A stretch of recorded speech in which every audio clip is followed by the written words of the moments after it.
প্রধান নির্বাচন commissioner CEC এবং ৫ নির্বাচন কমিশনার পদে ১০ জনের নাম চূড়ান্ত করেছে সার্চ কমিটি। রাষ্ট্রপতির কাছে তাদের নামের তালিকা জমা দেওয়ার কথা রয়েছে।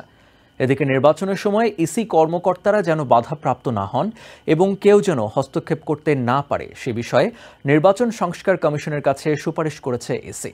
এদিকে মনোনয়ন বাণিজ্য বন্ধ না করা পর্যন্ত সুষ্ঠু নির্বাচন অসম্ভব বলে মনে করছেন সাবেক প্রধান নির্বাচন কমিশনার বিচারপতি আব্দুর রউফ।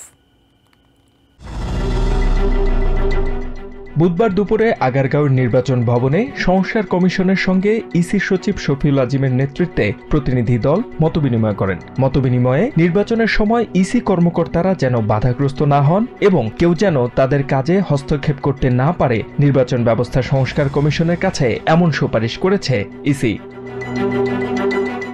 মতবিনিময় সভা শেষে গণমাধ্যমকে এসব তথ্য জানান ইসি সচিব। নির্বাচনে গণমাধ্যমকে নিরপেক্ষ থাকারও আহ্বান জানান নির্বাচন কমিশনের সচিব। সবাই নিরপেক্ষ থাকলেই সুন্দর নির্বাচন করা সম্ভব বলেও আশাবাদ ব্যক্ত করেন তিনি। নির্বাচন ব্যবস্থা সংস্কার কমিশনের প্রধান ডক্টর বদিউল আলম মজুমদার বলেন, সংস্কারের জন্য কি বিষয়ে কমিশনকে মনোযোগ দেয়া দরকার এবং অগ্রাধিকার দেয়া দরকার সে বিষয়ে ইসির মতামত নিয়েছেন তারা।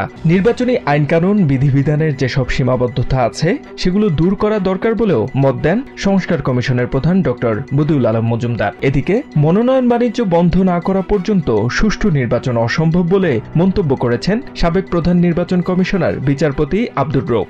এ সময় দেশের রাজনৈতিক দলগুলোর গঠনতন্ত্র নিয়েও প্রশ্ন তোলেন তিনি। HM. Ataullah, TVN 24 news desk.